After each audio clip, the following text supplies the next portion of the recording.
The autumn wind howled through the branches of the ancient oaks lining Cedar Street, like an angry spirit seeking vengeance on the world. I could feel its chill biting through my sweater, sending shivers up my spine as I stood in front of my childhood home.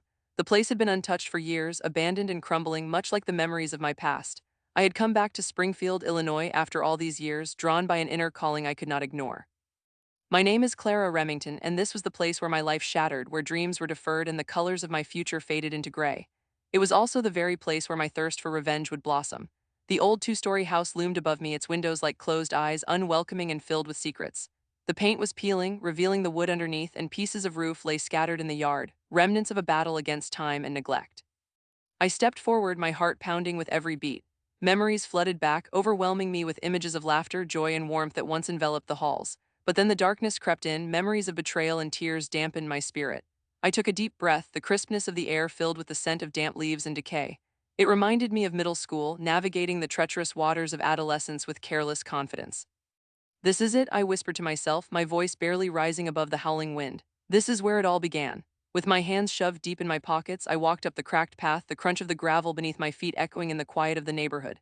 A faint sense of nostalgia washed over me, but the bitter taste of betrayal soured the sweetness of those memories. What were you thinking, Clara? I thought, chastising myself. The ache of the past would never fully fade, but today felt different.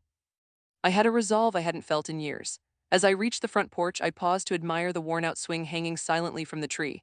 It swayed slightly in the wind, creaking gently, reminding me of summer afternoons spent flying high on laughter and dreams. Then I remembered the fateful evening when my reality had crashed down around me. "Mom," I had shouted, my voice echoing against the walls as I raced up the stairs to find my mother. "Dad's going to be home late." The muffled sounds of a heated argument had met my ears, my heart racing with confusion and fear. I had never been able to understand the adult world, but on that day the boundaries shattered. My father's voice had been thunderous, laced with anger, while my mother's tone trembled, almost pleading. "You're being unreasonable, James. I cannot live like this anymore." I pressed my small fingers against the worn wood, feeling the familiar grooves, wishing I could turn back time. If only I could go back to that day, warn my past self against the impending storm. I took a step back, shaking my head to dislodge the painful images. "No, you need to focus, Clara," I murmured, my resolve hardening. I had come for justice, not nostalgia. Wiping my sweaty palms on my jeans, I turned my thoughts from the past to the plan I had meticulously crafted. A heavy silence wrapped around me, punctuated only by the howling wind and the distant rustle of dry leaves. This will put an end to it all, I thought, feeling a mixture of excitement and dread.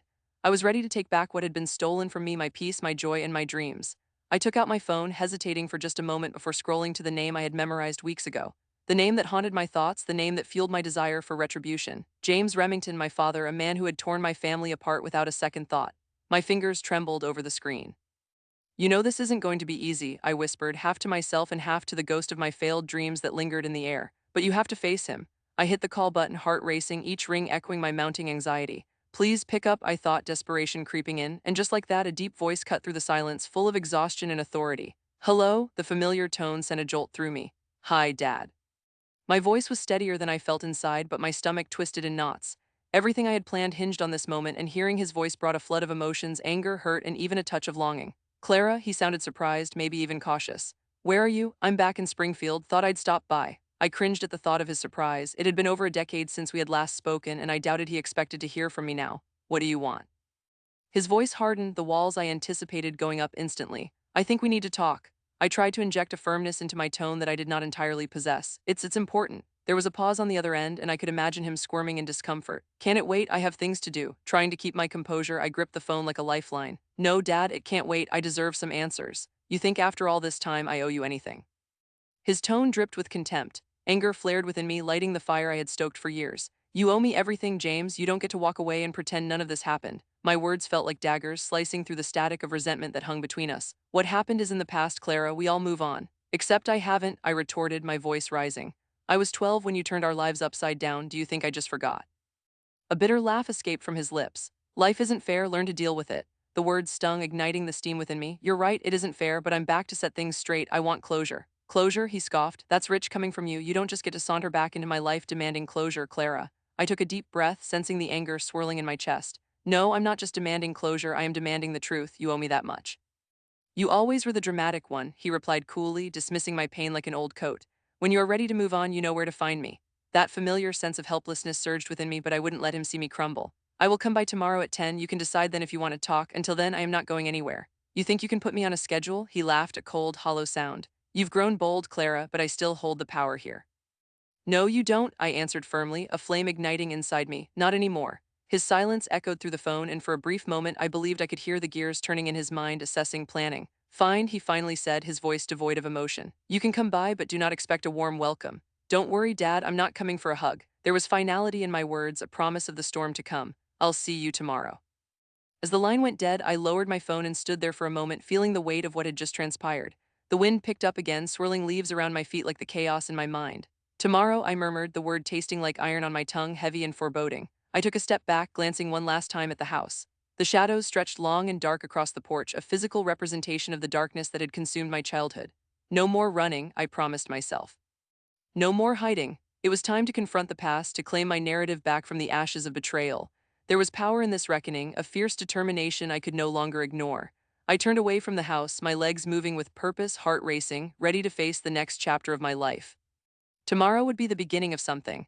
I could feel it in my bones as I walked away from the ruins of the past, with revenge simmering just beneath the surface. Waiting for the right moment to boil over, I stood at the crumbling remains of what once was my life, an old wooden swing creaking softly in the wind. The neighborhood looked eerily quiet, almost like it was mourning alongside me. The tattered remnants of a faded red wooden porch looked back, whispering memories of laughter and light. I inhaled deeply, letting the scent of wildflowers and damp earth fill my lungs. It was calming, grounding even, and for a brief moment I felt a flicker of peace amidst the chaos that was my heart. This place held the fragments of my past, each one sharper than the last, like shards of glass from a shattered mirror. I could still picture the summers spent on this porch sipping lemonade with my daughter, the way her laughter rang through the air like music, making everything feel possible. Those were brighter days, days before betrayal had turned my love for this home into a bitter longing for retribution. Mom, my son Joseph's voice cut through my nostalgia, pulling me back to the present. Are you okay? He approached slowly, concerned but strong at 17. His usual bravado was absent today. I could see worry etched on his features, and I wanted to shield him from the darkness that threatened to consume me. I am Joseph, I replied, my voice steadier than I felt. Just remembering. Things, he narrowed his eyes, being perceptive yet respectful, as only a boy who had grown up too quickly could be. You don't have to pretend with me, it's okay to be upset. His words felt like a tight squeeze around my heart. I didn't want to burden him with my pain, nor did I want to admit the truth that bubbled just beneath the surface. I am upset, I confessed, feeling a weight lift slightly off my shoulders. I'm upset about everything that has happened. Joseph shifted his weight from one foot to the other, glancing at the old swing, swaying gently with each gust of wind. It feels like a ghost town around here, huh? Yeah, it does, I replied, folding my arms around my waist and pulling them tight. Everything is so different now. It's hard to let go, I get it, he said, his voice softening, but maybe it is time to move on. Move on. The phrase struck a nerve, a bitter irony tangled in my throat. Hadn't I tried that? I nodded weakly, the weight of his suggestion hanging like a lead balloon in the air. Moving on is easier said than done. Have you talked to Michael? Joseph asked hesitantly, knowing full well that name sat heavy between us like an anchor. No, not yet. The thought of confronting Michael twisted my insides like a knife. I am not ready. Joseph offered a supportive smile, one that told me he understood my pain. When you are ready, I'll be here for you. With that, we sat together on the swing, its warmth comforting against the creeping chill of the afternoon. I could feel Joseph's youthful energy beside me, vibrant and hopeful, stretching against the weight of grief. As the sun dipped lower in the sky, casting a golden hue over the remnants of what used to be my home, I felt a stir of resolve bubbling within me. Maybe it was time to stop dwelling on the past and start thinking about retribution. Retribution wouldn't be moving on, it would be reclaiming what was stolen from me. I glanced at Joseph. Do you think it's possible to take back what we've lost? He looked at me, the gears in his mind visibly turning. As in, get revenge? Something like that. He tilted his head, skepticism sharpening his features. What do you mean? I drew a deep breath, feeling the familiar warmth of anger coursing through me. I don't want to just move on.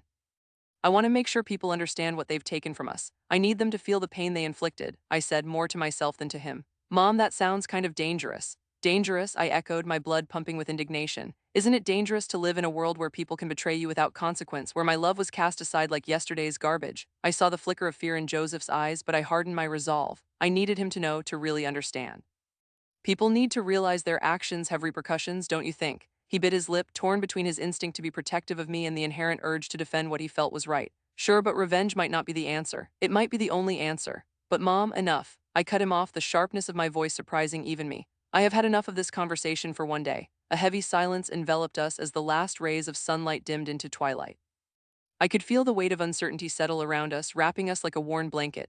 In that moment, it was clear. I'd have to tread these waters carefully if I wanted to dance the fine line between longing and revenge. Let's go inside, I finally suggested, not wanting to dwell further on the darkness that lingered like an unwanted guest. As we stepped into the modest home that mirrored my scattered heart, I felt the walls closing in.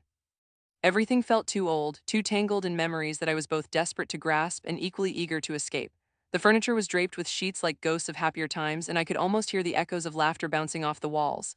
"I'll grab the dust cloth," Joseph said, already moving toward the old oak table where years of neglect had left a thin layer of grime. "We should at least start cleaning up a bit."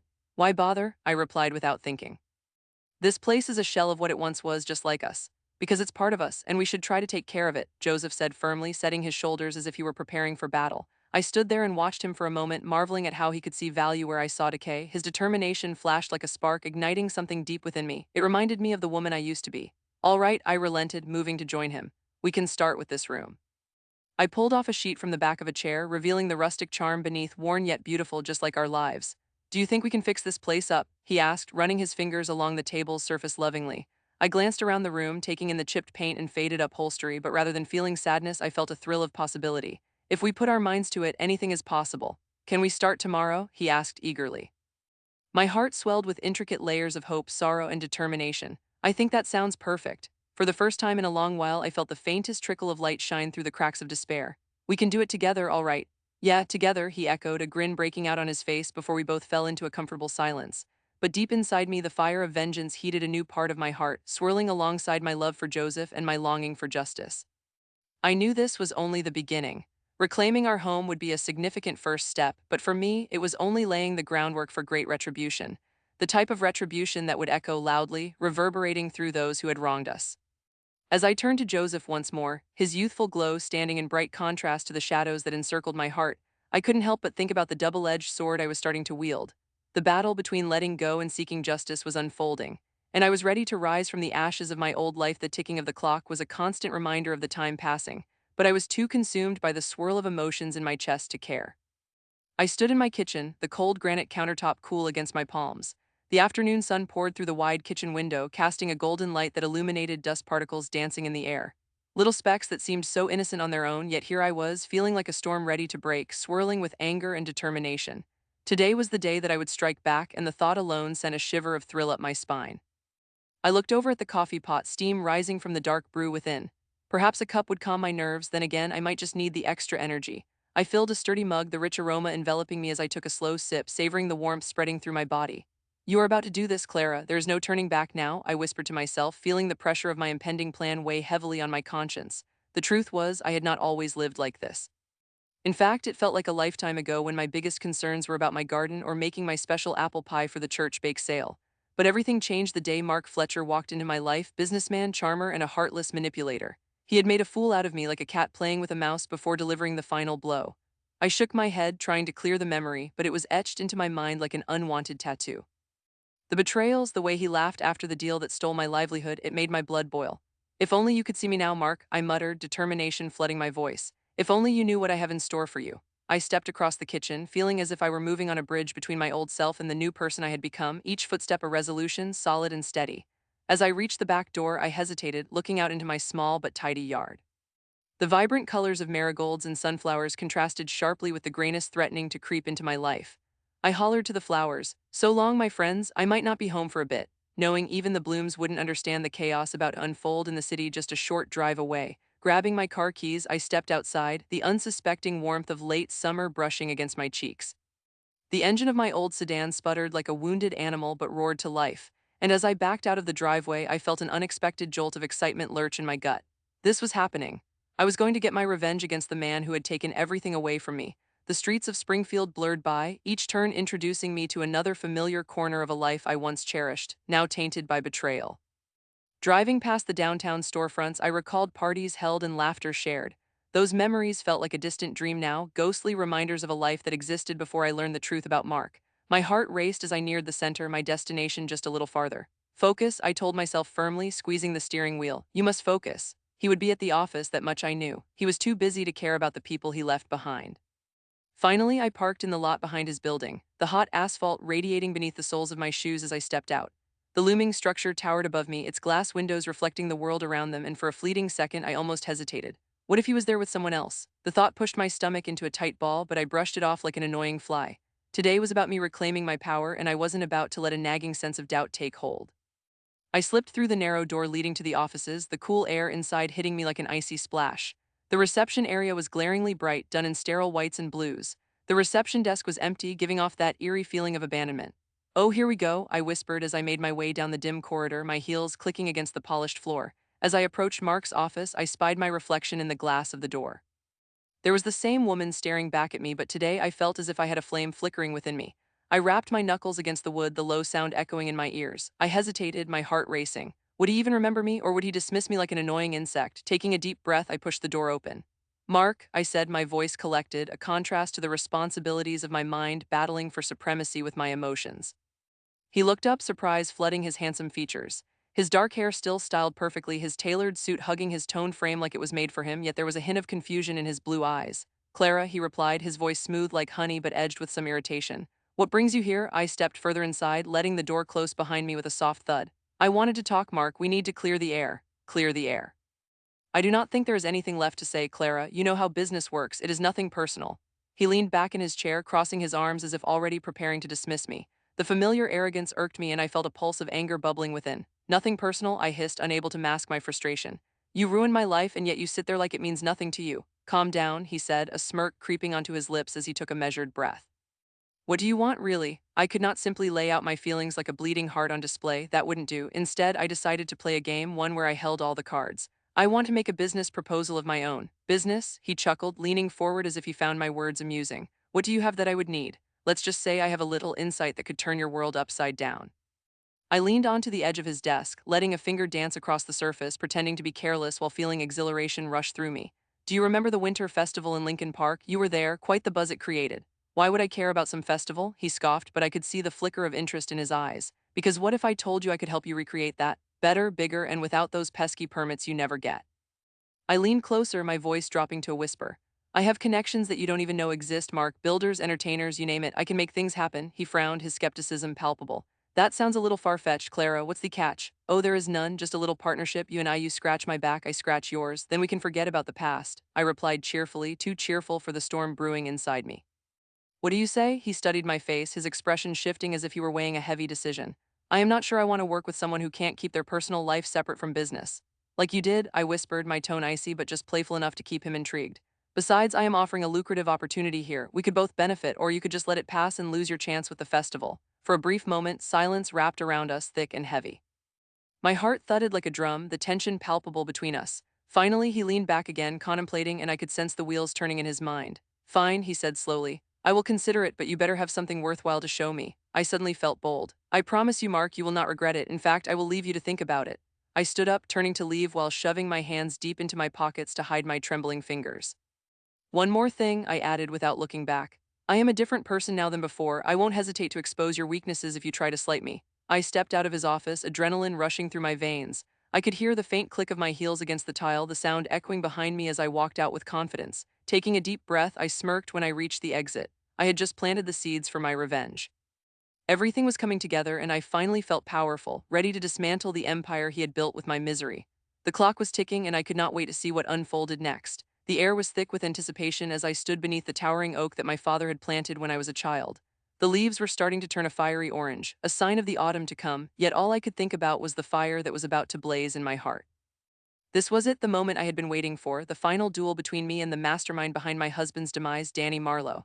I had spent far too long simmering in my own grief, and now I was fueled by revenge. I felt a rush as if I was suddenly awakened from a long sleep. I adjusted my grip on the small pistol I had tucked into the waistband of my jeans. It was simple, a vintage model that had belonged to my father, and it felt reassuringly familiar in my hand. I closed my eyes for a second and focused on my breathing, letting the scent of damp earth and fallen leaves fill my lungs. The thrill of what was to come coursed through me, and a smile tugged at my lips. I was ready to face him. As I waited, I heard rustling behind me. It was Jack, my only ally in this twisted game. He stepped into view, his dark hair barely held back by a bandana, worry etched in the lines of his forehead. "Are you sure about this, Clara?" he asked, his voice thick with concern. I turned to him, feeling a sudden wave of sadness. Jack had been there for me through this whole ordeal, more like a brother than a friend. He had risked his own safety to help me gather information on Danny, and now he stood before me, his eyes reflecting the burden of our shared mission. "I have to do this, Jack," I replied, my voice steady, although my heart raced beneath the surface. "Danny took everything from me, and the law won't do a damn thing. Thinks he can just walk away unscathed, but not while I'm still breathing." Jack sighed, running a hand through his hair. "I get that, I do, but revenge does not bring peace, it only leads to more pain." You don't understand, I shot back, my voice sharper than I intended. I need closure, I need to know that he pays for what he has done. If I don't face him now, I will regret it for the rest of my life. Jack frowned, clearly torn. Before he could respond, I cut him off. This is my fight. I won't let it consume me anymore. I am going to reclaim my life. Just then, the distant sound of a car engine interrupted our conversation. My pulse quickened, and I clenched my fists at my sides. He's here, I whispered, my breath catching in my throat. The tension in the air thickened as my heart pounded in my chest like a warning bell. Jack's eyes widened with a mixture of anxiety and admiration, and he stepped back, clearly recognizing that I needed to do this on my own. Be careful, Clara, he said softly, his voice barely above a whisper. You are stronger than he knows. I nodded, finding a strange comfort in his words. Still, I quickly turned away from him, needing to summon my resolve. I watched the car, a sleek black sedan, roll up the gravel driveway and come to a halt just a few yards away. The engine cut off with a final sputter, leaving only the sound of the wind rustling the branches above. A chill ran down my spine as the driver's door swung open and Danny Marlowe emerged. Seeing him after all the time that had passed felt surreal. It was like staring at a ghost. He moved with an air of confidence that made my stomach churn. Danny was the kind of man who could charm the pants off anyone, but I knew better. He wore his arrogance like a tailored suit, exuding a dangerous charisma that had once drawn me in but now served only to fuel my anger. He scanned the surroundings, a smirk creeping onto his lips when his eyes landed on me beneath the tree. Clara Remington, he called out mockingly, drawing out my name as if savoring its taste. I didn't think you had the guts to show up. I took a step forward, my heart hammering in my chest, but I refused to let his taunting get to me. I'm here for what you owe me, Danny, I said, my voice steady, even as my insides twisted with rage. You ruined my life, and it's time for you to pay. He chuckled, a dark, mocking sound that made the hairs on the back of my neck stand on end. Pay? You really think you can make me pay for what I did? You're out of your mind, Clara.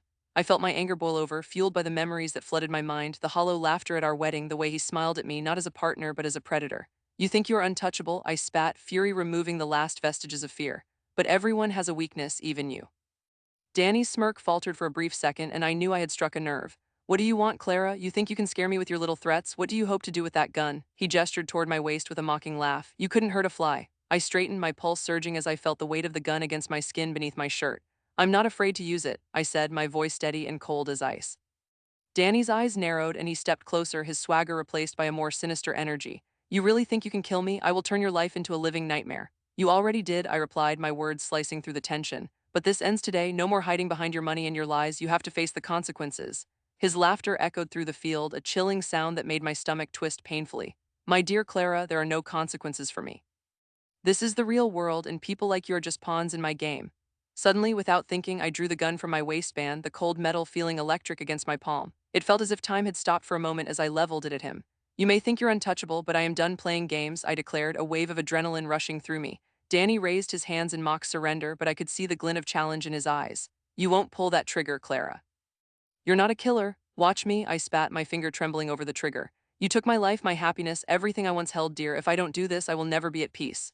For a fleeting second, I saw something shift in Danny's expression, a flicker of uncertainty, perhaps even fear, but it vanished as quickly as it appeared, swallowed by his bravado. You think you can scare me? I know women like you, all talk, no bite. You know nothing about me, Danny, I said through clenched teeth, my resolve hardening. You have underestimated me, and today you will pay the price. I felt the world closing in around us, the wind held its breath as we stood across from each other, tension draped over us like a heavy fog. My heart raced, echoing in my ears with each passing second. I knew what I was dealing with. I had seen the consequences of his actions too many times. You think this is a game that you can just walk away because you are who you are, but I'm here to tell you that your reign ends now. He laughed again, though there was an edge of nervousness in his tone, and that gave me strength. That little gun won't do a damn thing, you wouldn't even know how to pull the trigger. Try me, I challenged, my breath shallow, clenching my jaw. He took a step closer, the confidence slowly melting away, replaced with something darker. You're playing a dangerous game, Clara. This isn't just about you anymore. Oh, I'm well aware, I snapped, interrupting him, but you have no idea how far I will go. So be it, he said, the bravado returning as he shrugged his shoulders. You think you can simply assert power over me? Don't you know I can make your life a living hell without lifting a finger? My stomach twisted in a knot at the truth of his words. I didn't come here thinking I could scare him into submission, but to face the reality that I had no choice now that I was here. I came to end this once and for all. You'll die tonight, I declared, each word tinged with desperation as I fought against fear creeping into my thoughts. I should have done this a long time ago. He smirked again and began to walk closer. And what are you going to do, Clara? Pull the trigger? Kill me in cold blood? I don't think you have it in you. My heart pounded, each beat echoing a fragile hope or a daunting doubt. You have no idea what I am capable of, Danny. I stole a glance at Jack, who was peeking from behind the oak tree, his expression full of concern. It only fueled my determination further. You see, you've made a grave mistake underestimating me. Danny laughed again, that cold, cutting sound that only made the tension thicken between us. I could feel the wind shifting around us as if nature itself was waiting for the battle to commence. Go ahead, Clara, shoot me, do what you think makes you powerful, but let me warn you, this is only the beginning. I took a step forward, adrenaline surging through my veins. You think that you have control, but your empire is built on lies and deception. It's only a matter of time before it crumbles. His smirk dissolved, replaced by a calculating glint in his eye as he tried to regain his bravado. The thing is, my dear, I am not going anywhere. I cocked the gun, the sound echoing sharply in the thick stillness surrounding us. Fear cold within me, but anger smoothed the edges. Your control ends here, Danny. You may be able to manipulate others, but you will never control me again. With one decisive move, he lunged toward me and instinct kicked in. I raised the gun higher, my heart racing, and shouted, "Stop!" But before he could reach me, before anything could happen, I pulled the trigger. In that instant, everything changed, a thrill of power shooting through me as the sound of the gunshot cracked through the night. I stood at the door of the old warehouse, the air heavy with the scent of rust and neglect. The peeling paint on the walls seemed to whisper secrets of the past, and as I stepped inside, the creaking floorboards echoed my determination. This was it, the moment I had waited for, the chance to reclaim my life, my power, and finally confront those who thought they could tear me apart without consequence. I took a slow breath, letting the familiar bitterness of revenge fill my chest, and moved deeper into the shadows where I sensed the faint outline of my adversaries. I could hear their voices before I could see them, low and conspiratorial, filled with that false bravado that comes only from years of getting away with things others couldn't. "We are so close now," a deep voice carried through the gloom, clearly belonging to Robert, the man who had enjoyed disrupting my life for far too long. My heart raced as his words dripped with arrogance. I had waited years for this moment, for the chance to dismantle everything he had built off the back of my suffering. I edged closer, my heart pounding in my chest, not out of fear but with anticipation. Each step forward reminded me of all the painful nights, of the tears that soaked my pillow as I wondered if I would ever have my life back. I felt powerful, I felt reborn. The plan I had meticulously crafted began to play out in my mind as I wove quietly within the shadows. I could barely contain my excitement. "Look, if we get this shipment sent out tonight, we are going to be in the clear," Robert was saying, his voice booming through the silence. "No one will suspect a thing, and the money will be ours." A soft chuckle followed from Jenny, my former best friend, one of the last people I expected to betray me. "And you think Clara will just roll over? She has a knack for curiosity," she said, her voice dripping with mockery. "They always come back somehow," Robert replied dismissively. "But if she dares to show up, we'll handle her. You know how easy it is to put fear into someone who is already broken." I clenched my fists, anger bubbling just beneath the surface. They thought they had power over me. They thought I was still that scared woman cowering in her own home after everything they did. How naive they were. With every word they exchanged, I could feel my resolve solidifying. They had taken everything from me, but they would not have another inch of my spirit. As if sensing my presence, Robert turned, his eyes scanning the dim light. "What was that?" he barked. I pressed myself against the wall, straining to hear the tension in his voice. It filled me with a sense of exhilaration, knowing that even a shadow was enough to unsettle him. "Probably a rat. This place is filled with them," Ginny said, though her voice held a tremor of uncertainty. In that moment, I gathered my breath and stepped slowly into the faint light spilling from a broken window. "Perhaps it is better to be a rat than a coward," I said, my voice steady, firm, and filled with the rage I had boiled up for years. Robert's head whipped around and his face paled. "Clara," he spat, half in disbelief, half in anger. "What do you think you are doing here?" "Finishing what you started," I said, my hands resting confidently on my hips. The adrenaline surged through my veins and every fiber of my being screamed to take control. "You think you took everything from me, Robert? You don't know what it means to be truly broken." "Shut her up," he snarled, taking a step towards me, his intentions clear, but I was ready for him. I had expected this, I had prepared for every move he would make. With a quick flick, I revealed the small camera I had hidden in my bag, pointing it straight at him. "You remember this, don't you?" I taunted, relishing the shocked look on his face. "The very tool that could expose your criminal empire." Ginny laughed nervously. "You think you can leverage that against us? You think anyone cares what you have to say?" "On the contrary," I replied, keeping my eyes locked on Robert. "I think a little evidence might be just what the police need to start sniffing around your little operations. Your empire might be born of fear, but what happens when you open the door to your own destruction?" "Enough of this," Robert said, his bravado returning. "You think you can intimidate me? It's not about intimidation, Robert." I took a step closer, the camera steady in my hands. I felt emboldened, ready to push him further. "It's about exposing you and everything you've done. You destroyed my family, my career, my life, and now you dare to dismiss me. Put that damn camera down before what?" I challenged. "You think you can scare me now? You have had power over me for far too long. Your threats don't hold any weight here." Robert's rage simmered, his fists clenching. "You will regret this, Clara. You will wish you had just stayed in the shadows." I leaned into the challenge, my heart pounding with adrenaline. "I was in the shadows, Robert. You made sure of that. But I'm done hiding. I want you to know what this feels like. I want your empire to come crashing down just like you did to me." In that moment, the tension crackled between us like electricity. The warehouse felt alive, the shadows stretching ominously, taunting the confrontation that was brewing. I knew he was powerful, but I also knew he was scared. It mirrored my own fear of retaliation, a fear I had finally learned to overcome. "You think this is some game?" Jenny stepped forward, her expression bordering on panic. You don't know who you are dealing with, Clara. He won't hesitate to hurt you just like you did, I shot back, my voice sharp. You think I'm afraid of that? You had your chance to help me and you chose the other side. You could have stood by my side when I needed you the most, but you chose to be part of my downfall. If you think I'm afraid of you, you are wrong, Robert yelled, his eyes dark with fury. Let's see you really fight for this. I don't need to fight, I replied softly, feeling a calmness wash over me as the realization hit. You have already lost. This moment is not about vengeance, it's about freedom. I won't let your fear win over me any longer. With that, I pressed a button on the camera, instantly recording our confrontation. Their expressions shifted from anger to confusion, and for the first time I could see doubt creeping into Robert's eyes. What are you doing? He barked. Recording every word you've said, every threat, I said evenly. And when the police arrive, you will have them to answer to. They'll unravel the lies you've woven. They will hunt you down as you try to slither back into the shadows from which you emerged. You will no longer hold power over anyone. Clara, don't, Jenny tried to interject, but I cut her off. It's too late, Jenny. You made your choice. You chose him instead of standing up for what was right. This is the moment of rebirth, not just for me, but for all those you manipulated, betrayed, and scared into silence. I saw Robert's face shift to one of desperation. You don't know what you are doing. You could ruin everything. Everything you built is already built on lies, I replied, feeling the glimmer of victory shine through. And once I send this clip to the authorities, it will all come crashing down. You won't be able to hide anymore. As the camera buzzed quietly in my grasp, a mixture of thrill and anxiety coursed through my body. Clara, Robert shouted, stepping towards me as if he thought he could snatch that camera away from me. I held it high, and the moment he reached for it, I quickly moved sideways, dodging him with a swiftness I didn't know I possessed. Stop, he cried out, but I was already moving. Your reign ends here, Robert, I shouted back, bravery surging within me. I pressed on, feeling the strength of my resolve. I was not about to let my past follow me into my future. In case you forgot, this is our territory, Ginny said, inching forward, her demeanor shifting now from ally to an adversary I did not recognize. But despite her threats, I felt empowered. I couldn't let fear grip me again. I had taken control of my narrative, and as I glanced around, I saw that the shadows that had once suffocated me were now just a backdrop to my shining spirit. This was my moment. This was my rebirth. I charged ahead, racing past Robert, who had momentarily lost his footing and slipped out of the warehouse into the night air. The cool breeze hit my face like a refreshing wave, and I glanced back only once, seeing their stunned faces, the realization of their impending doom written all over their expressions. Clara, wait, Ginny shouted, her voice trailing behind me, but I was done waiting. I burst into the night, knowing that this was just the beginning.